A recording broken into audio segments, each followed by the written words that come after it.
Hello and welcome back to my channel if this is your first time here. Hi, I'm Cassidy. If it's not, thanks for always tuning into my videos. Today we are doing my October reading wrap-up. I read 12 books in October. I had an incredible month. I think I only read 4,132 pages though. So I had a lower page count than I normally do, but I read so many books because I was reading spooky books. Kind of. I also did read some hefty books. So let's just get right into it. No one wants to hear me ramble, but everyone definitely wants to hear about the books. So let's get into it with the first book that I read this month for Spoopathon. Oh, I also forgot to say that I entered the Spoopathon haunted house 3 times. I escaped twice, and now I'm stuck in there. Okay, so the first book I read was A Dowry of Blood by S.T. Gibson. I loved this. This was a 4-star read for me. It was so lyrical. I felt like I was listening to a song, like reading it. Like I just couldn't put it down. The writing style just just went so nicely. Like it flowed so well. The author is regularly a poet, so that definitely makes sense. A Dowry of Blood is LGBTQ plus as well. There's a poly relationship in this. This is about, we're following Dracula's bride, Constance, and Constance is writing a love letter to Dracula describing their relationship from the start to the end. And you're going through a roller coaster because this is a toxic relationship. And she's just telling you all about it, and it was beautiful. It's definitely not my typical kind of story, so I was really surprised by how much I loved this. I definitely recommend. I'm trying to be fast because we have so many to get through. That was for black cover. Also had LGBTQIA plus and team color on it, and it was a spooky book. The next book I read was Tender is a Flesh by Augustina Bastorica. I gave this book 4 stars. I don't know why I gave it 4 and not 5. Like, this book gave me everything I wanted from it, but yet was missing something at the same time. This is a dystopian where animals are no longer safe to eat for humans. If you eat them, you die. And so it's a world where humans are now farmed like cattle. And this is disturbing. Disturbing and gross and literally makes you think, because I can see how we get here. As humanity, if animals were no longer safe to eat, I can see how this book is real.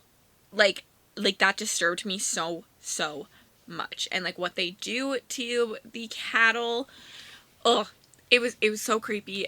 This book had all the creepy vibes. I think the reason it didn't get 5 stars is because it's so short.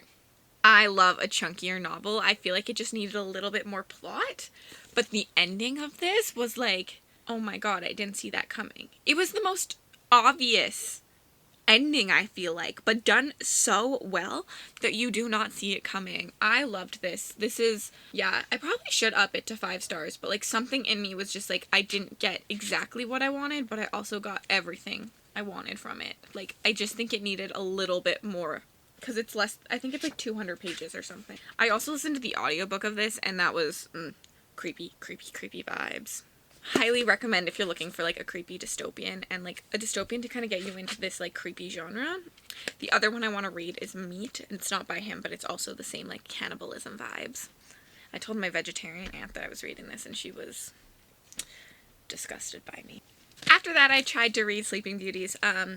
Upside down. After that, I tried to read Sleeping Beauties by Stephen King and Owen King. I listened to the audiobook of this. I read it physically. I DNF'd in like chapter 2. I just can't do it. Stephen King's writing is just not for me. His concepts are so cool, but like for a writing that I don't love, I did not want to do a 700-page book. Like this just wasn't worth it to me. I also think that if it had started right in the world where like the women are sleeping and like we're already in the action, I probably would have given this more of a go. But since we were outside of the action, I just couldn't do it. And it got DNF'd. Since after that I still needed a prompt for 500 plus pages, I read Fool's Errand by Robin Hobb. I didn't like this one for a Hobb book, but if this was not Hobb, it probably would have been 5 stars. Actually maybe 4 stars. I gave this 3 stars. I thought this book was kind of not necessary. I think that this was a book that was literally just getting Fitz to the point that we need him for the end of this book, but I feel like that could have been done easily in like 200 pages instead of 600. I also just like don't really like Fitz, so that's kind of hard, being back in just his POV. In this series, I just don't like him. I liked him in the first series. This series, I find him very whiny and woe is me. The world is against me and I can't do anything because blah, blah, blah, blah, but also like really selfish at the same time, even though he's like selfless in some ways. Maybe I also hate this book because it made me cry. If you watched my one reading vlog on my channel, I cried at the end of this. This was a tearjerker. Robin Hobb. Yeah, so I think I just expected so much more, and I might have done myself a little bit dirty reading these after I just had read the Live Ship Traders trilogy, because I think going from a multi-POV'd expansive trilogy to just being in Fitz's head again, it just was not going correctly for me.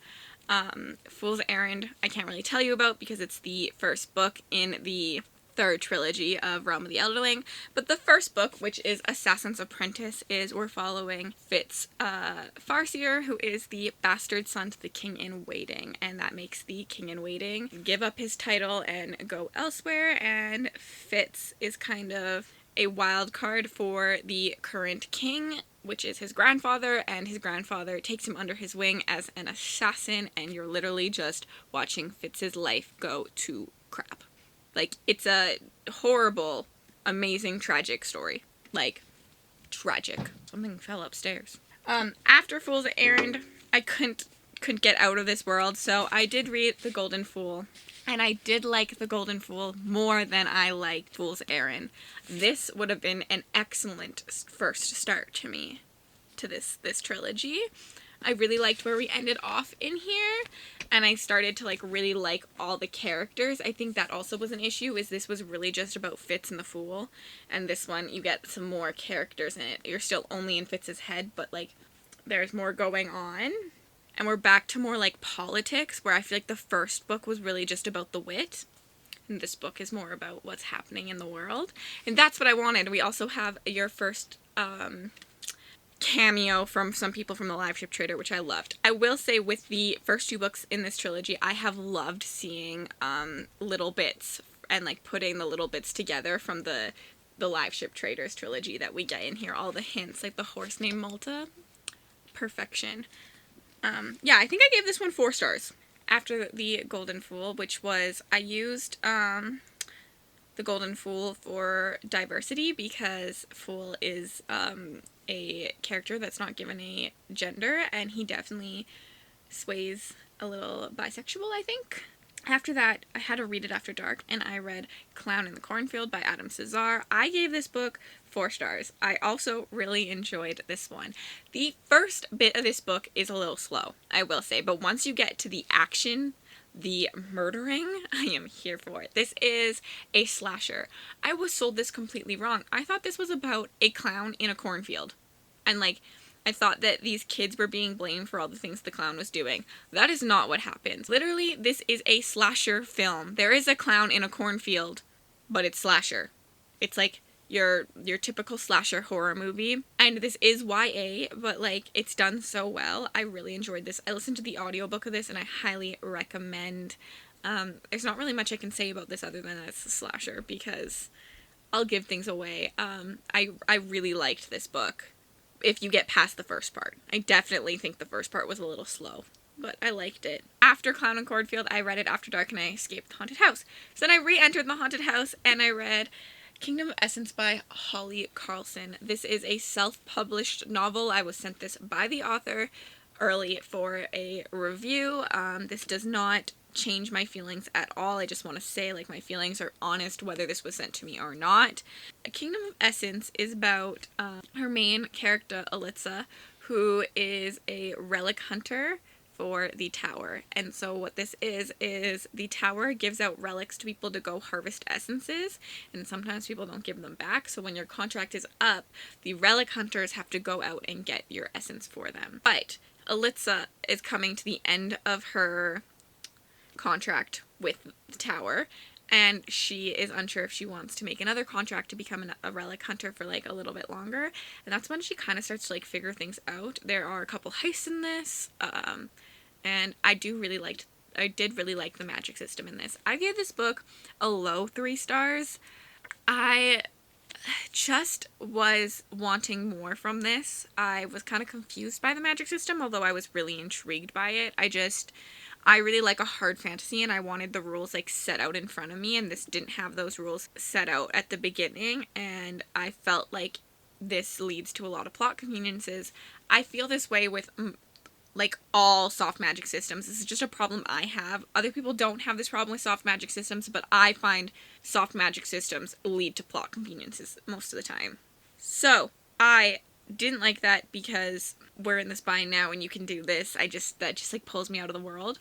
And then I wasn't given enough time to love the main characters in this either. Like, we go through a bunch of characters in this. There is this character, and then something happens and we're now with this group of characters, and then something happens and we're now with this group of characters. So I wasn't given enough time with any characters to really love them, and there were 2 characters other than our main character that I really, really, really wanted to love. And they had so much potential. And where we leave off in the end of this, I think that if there's a next book, you could love them if we're given the time with them. And I think we will be. So that was nice. Other than that, I really liked where this story went. The battle scene in this was really cool. I really liked seeing how the magic was used, but again, it just ended so abruptly. I think I just like a chunky book, so I felt like I needed more time. That battle scene could have been much longer. It was like a page, 2 pages, 3 pages long, and I could have gone for a full-on 20 pages of those battle scenes. Like, the climax just didn't climax me. That sounded so dirty. So wrong. But, like, there we are. That's it. But I liked the journey we went on. I think that if you like a soft magic system, you might like this book, because I think that was my major downfall. If you like smaller books and a soft magic system, this could be a good option.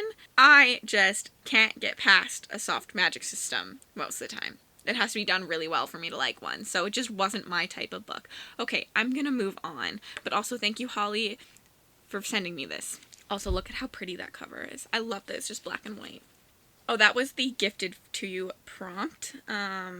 After that, we had Autumnal cover, and I read The Nature of Witches by Rachel Griffin. I gave this book 2 stars. I hated this book. I am in the unpopular opinion gang, because everyone seems to love this book. I think I was sold this book wrong. I personally think it is a romance book with a little bit of fantasy, not a fantasy book with a little bit of romance.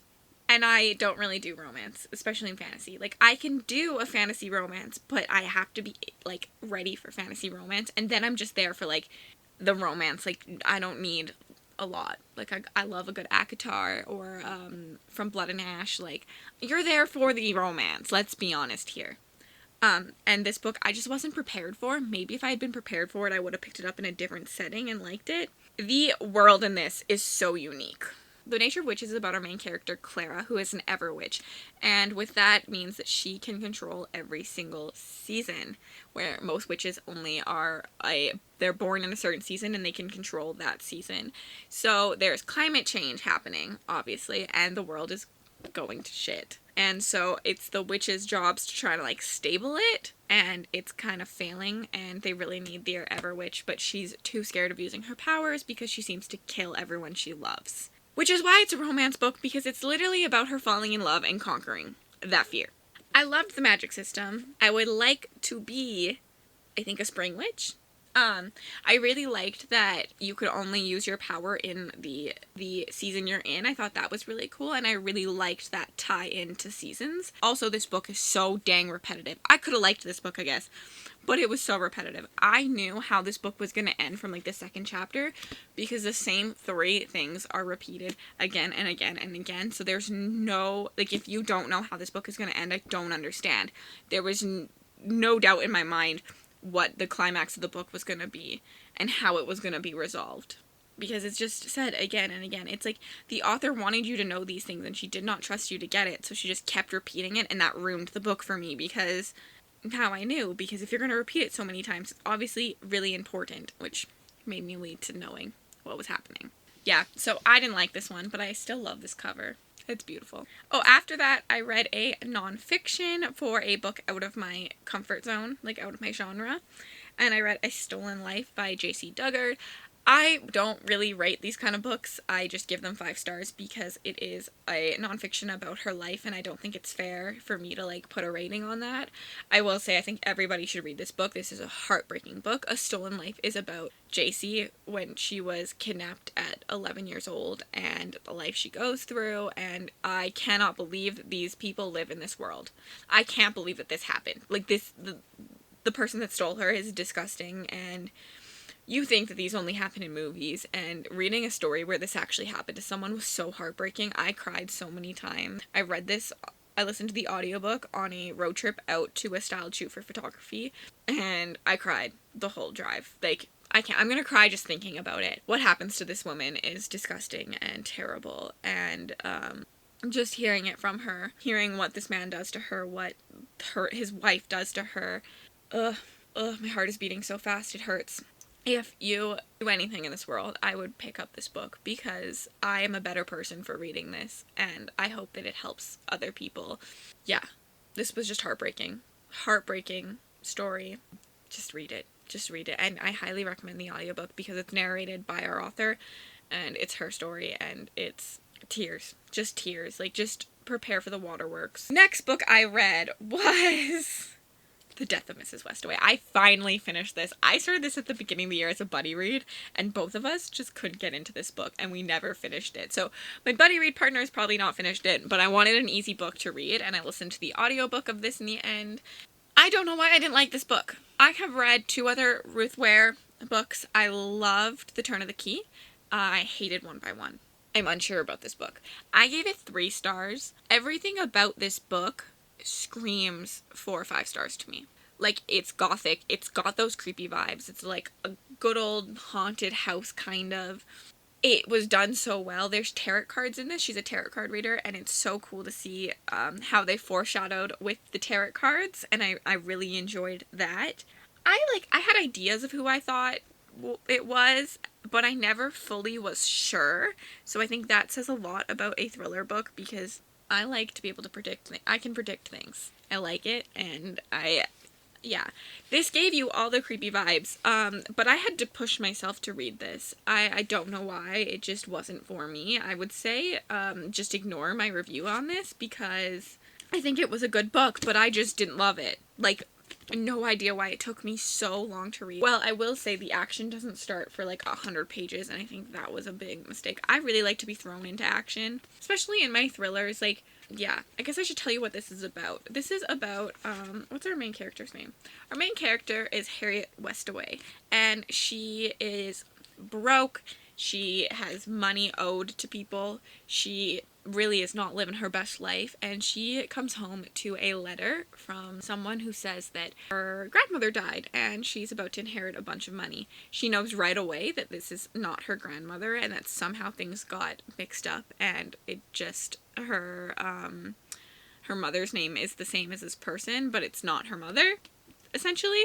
That was a really bad explanation, and then, so she is torn, because she's like, do I go and take this money, or do I not? Obviously she's broke, so she goes and she tries to fool them to get some money, and things go a little downhill from there.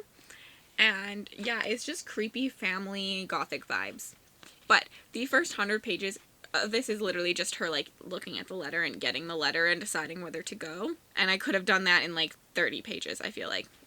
That's my only like real negative. Other than that, I don't know why I didn't like this book. So please read it if you like gothic vibes. I think this is a great thriller, especially through audiobook. The audiobook was really done well. So after that, I read Video Night by Adam Cesar. I loved this book. Okay, loved it. Loved it.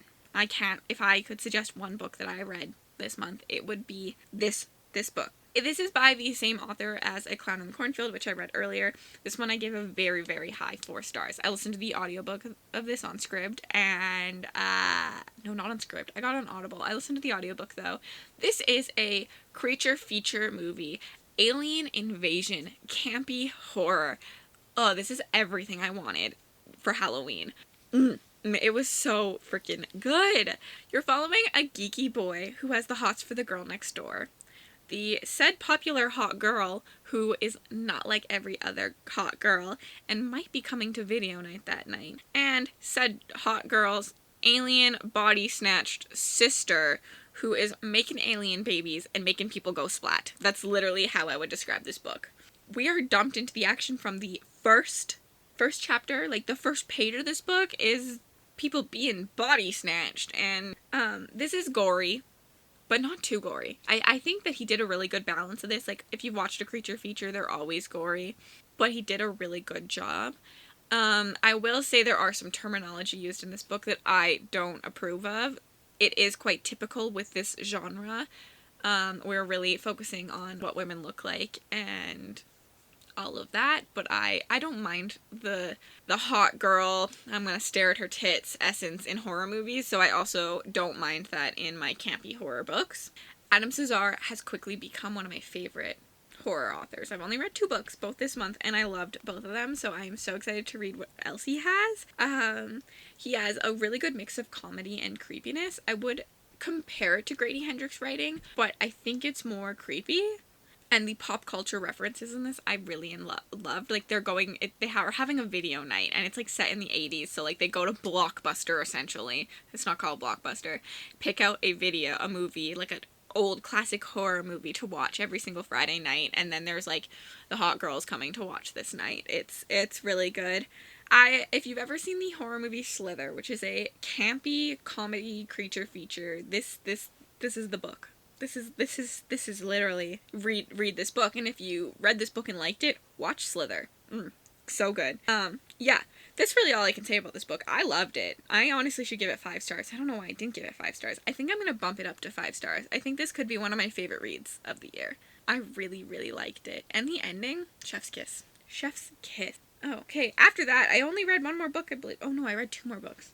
I read video night was, I think I used it for other genre now, because I don't read a lot of horror typically, so I was like, even though I'm reading a lot of horror this month, I feel like that counts. The book I read was My Best Friend's Exorcism by Grady Hendrix. I really wanted to love this book. This took me like a month to read. I just kept putting it down. It's literally The Exorcism meets Mean Girls, and I loved that, but I wanted more Exorcism, less Mean Girls. I gave it 3 stars, but like, it's a low 3 stars. I think this book literally gets 3 stars just on its own for the concept. I loved the 80s nostalgia vibes, and the chapter titles being song names. It took me a while to get that, and I loved that as soon as I got it. And I also liked the message of friendship conquering all. I don't really know how to describe this to you other than we're following 2 best friends, and one of them thinks there's a demon in her, and the other one has to figure that out and give her an exorcism, essentially. I think my biggest reason for not loving this is I really just didn't like our protagonist. She was so whiny, and like, it makes sense, you're following an angsty teenage girl in the 80s whose friend has a demon in her, but I just did not like her POV. Like, I just couldn't do it. So like, I would read 2 chapters and then I had to put it down. I also didn't really enjoy the ending, but the middle I loved. And I loved this one scene with Meredith, and she's in bed, and if you've read this book, you know this scene, and I liked that book. That was the creepiest scene, and I wish there was more creepy in this book. But here's to reading the rest of Grady Hendrix's books, because I just love his concepts, so I'm gonna keep trying. The next book I read was Nothing But Blackened Teeth. This was a short little novella, like 2 hours long. I honestly can't rate this book. I can't give you a rating because I was so bored in it that I paid no attention. But it was so short that I was an hour in and I was like, I have to finish this. But I was like, it just didn't digest properly. So I didn't find it very creepy. I wasn't enjoying it. But again, I really like chunky books, so I think I needed more substance in there. So I'm just gonna leave it out there that I read this. This was what I read After Dark to get out. Oh no, I used My Best Friend's Exorcism to get out. So then I re-entered with this book. Yeah, that's what I did. And I just didn't like it. I just can't give you a review. I wouldn't recommend it because obviously I was bored, but there you go. That was literally the last book I read this month. I also tried to read The Last Final Girls by, what's his name? Stephen Graham Jones. Didn't like it. I was very, very confused halfway through and I DNF'd it. And then I also tried to read The Only Good Indians. I was also confused and DNF'd it. I have read one of his books, Night of the Mannequins, and I didn't love that book, so I don't know why I keep picking up his books to read. But I keep picking them up to read and keep DNFing them. So hopefully I won't pick up his next book, although my sister owns it, so I might. The chainsaw one. And then the other book that I started but didn't finish was The Final Girl Support Group. I'm throwing this in here. I didn't finish it. It's not counted. I'm halfway through. This isn't just like a Best Friend's Exorcism. I'm just not loving this. So that's an issue. I'm just picking it up and slowly going through it. Again, I don't like our protagonist, so it's been really hard for me to get through, and there is a lot of pop culture references in this to, like, not pop culture, but lots of horror movie references, and it has taken me a while to get some of these. So if you don't watch horror movies, I don't think you'll enjoy this. Like, there's a horror movie called Homecoming, but in this book it's called Gnomecoming. They do a lot of things like that with, like, changing the name. Yeah, I'm on page 128. I also don't really like mixed media. It just isn't for me. So this is also a reason why I'm not liking this, because I just don't care whenever a mixed media thing comes up. I just don't want to read it. So that also is a struggle. Yeah, I don't want to go too far into this. I think I might finish this in November, so you'll see more about this in November, but I just wanted to throw it out there that I'm also not loving this. But again, I like the concept. I want it to be more slashery, but maybe it will be. That's it. Okay, those are the 12 books I read in October. I had a huge reading month. I can't believe I read 12 books. Like, what the heck is wrong with me? And I DNF'd a couple, so I've read a decent amount. Anyways, that's the end of this video. If you watch the video all the way to the end and you want to leave a comment but have nothing to say, leave me a pumpkin emoji. Still in spooky vibes. Other than that, thank you so much for watching. Make sure to give this video a big old thumbs up, subscribe to my channel, and comment down below. If you want to connect with me on other platforms, my Goodreads, my Bookstagram, my beauty channel, and my book Twitter are all linked in the description bar. Have a wonderful day. I'm going to put on some videos on the screen that I think you would enjoy. Bye!